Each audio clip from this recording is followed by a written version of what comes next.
Freeze this moment. Birmingham, 1904. A 13-year-old boy named David Taylor is photographed by police holding a loaded firearm. This is not fiction. This photograph exists in the West Midlands Police Museum. Look at his face. He's trying to appear dangerous, but he's 13 years old. In the same police station, at the same time, 12-year-old boys work as illegal bookmaking runners, memorizing odds they cannot read because they never learned. This is 4 years after a 4-year-old started working 12-hour shifts in a factory that will poison him with mercury before he turns 20. This is 7 years after Police Constable George Snipes' skull was shattered by a brick, dying in his wife's arms 4 hours later. This is 14 years after Thomas Mucklow fractured George Eastwood's skull so severely that surgeons had to drill through the bone to drain the blood. And here's what should shock you most. Not a single one of these children, not one, ever wore a razor blade in their cap. The razor blades never existed. Thomas Shelby never existed. The 1920s setting is wrong by 30 years.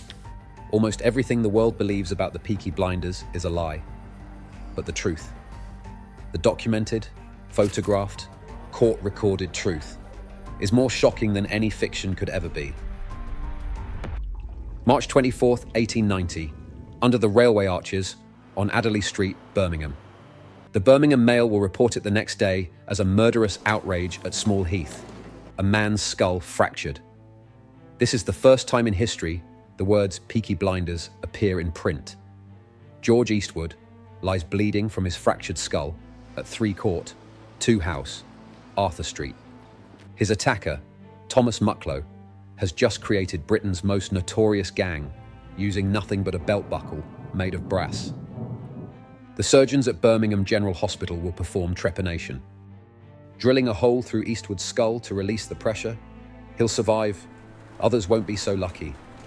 Let me tell you exactly what Birmingham was in 1890, using the census data and employment records that survive.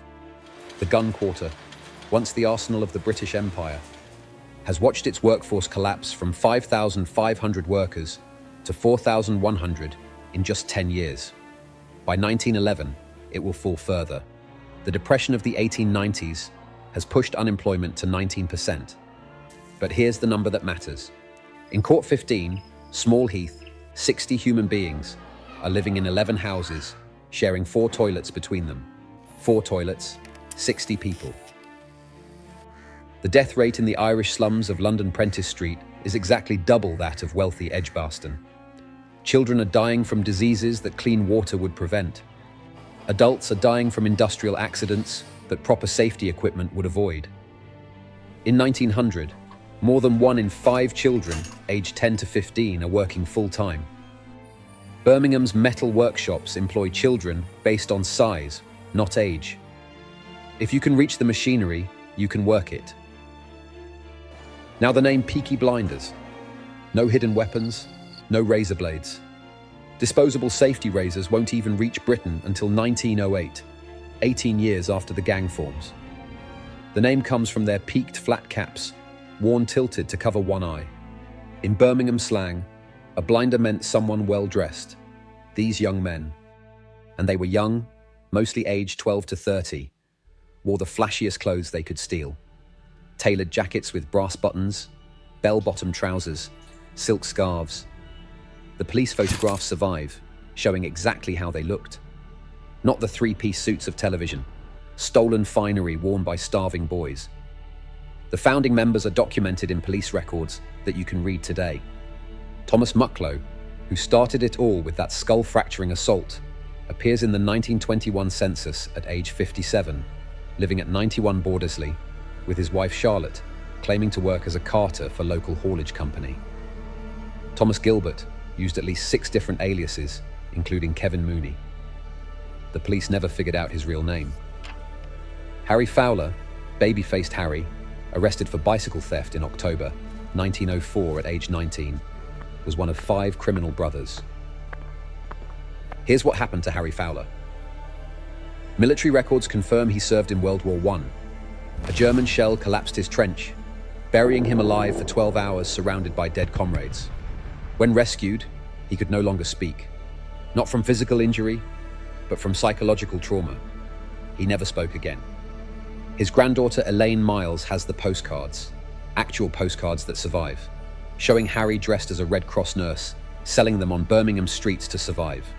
This is what became of the Peaky Blinders. July 19, 1897, the murder that defines everything. Police Constable George Snipe, father of 3, arrests William Colleran for using obscene language.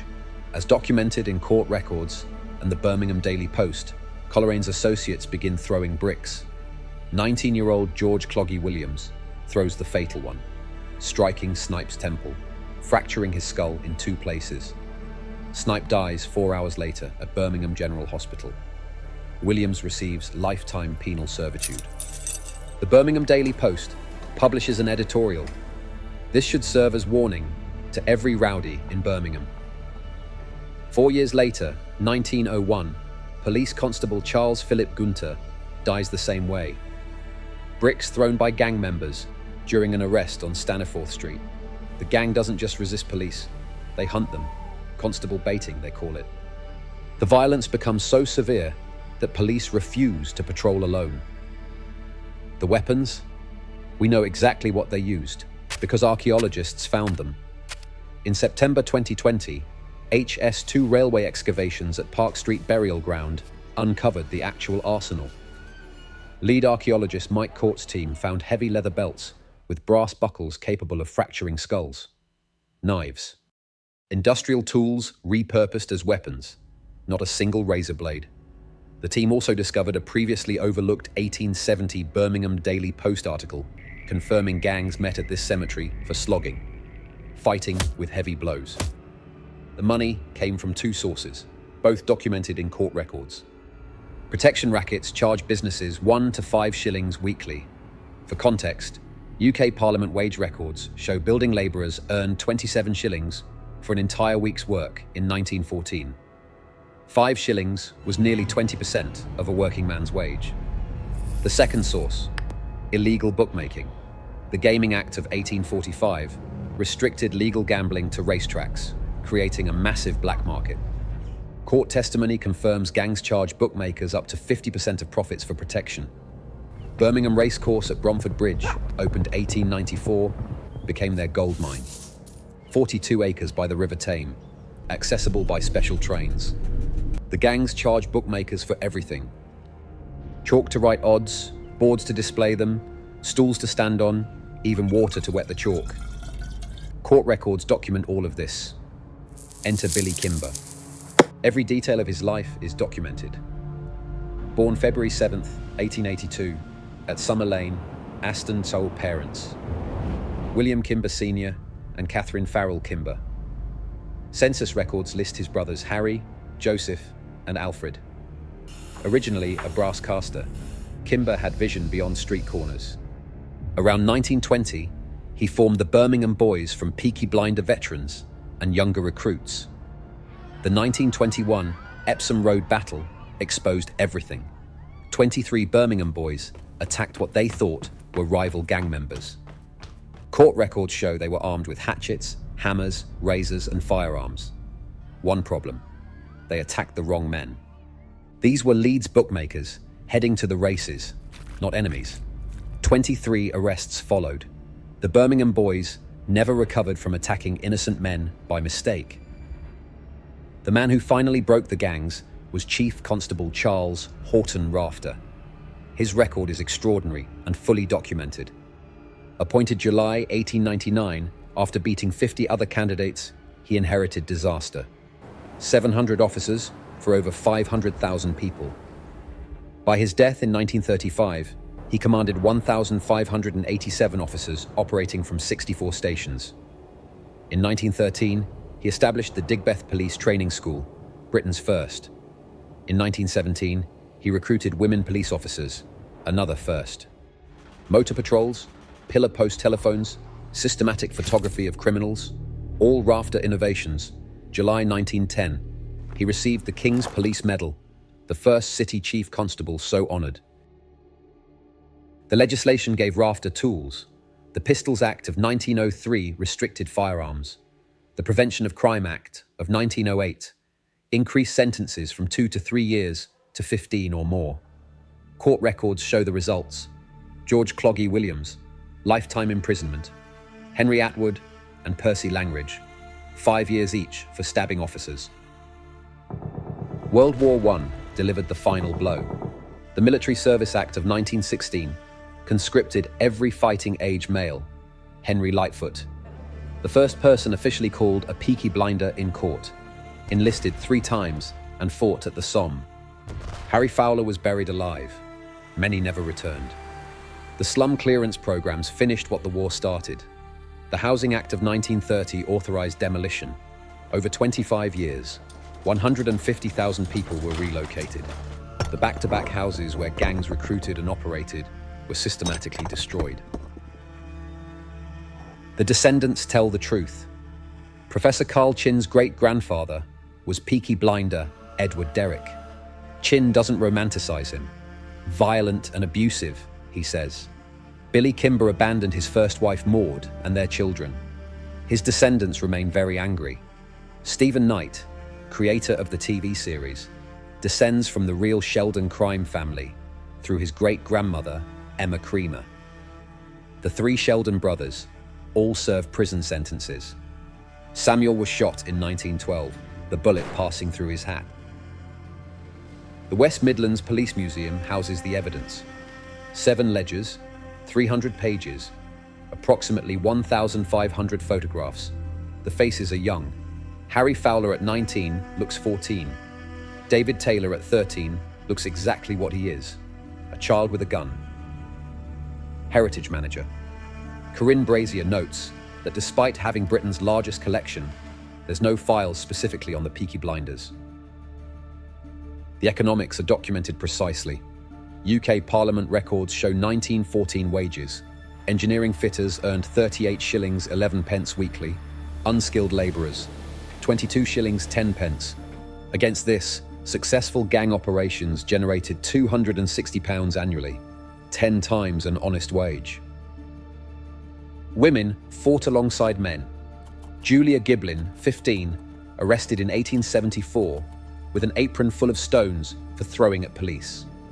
Agnes Cullis murdered theatre manager Arthur Hyde, convicted of manslaughter. Emily Pym was kicked to death by James Harper using steel-capped boots. Court records state women fought side by side with the men.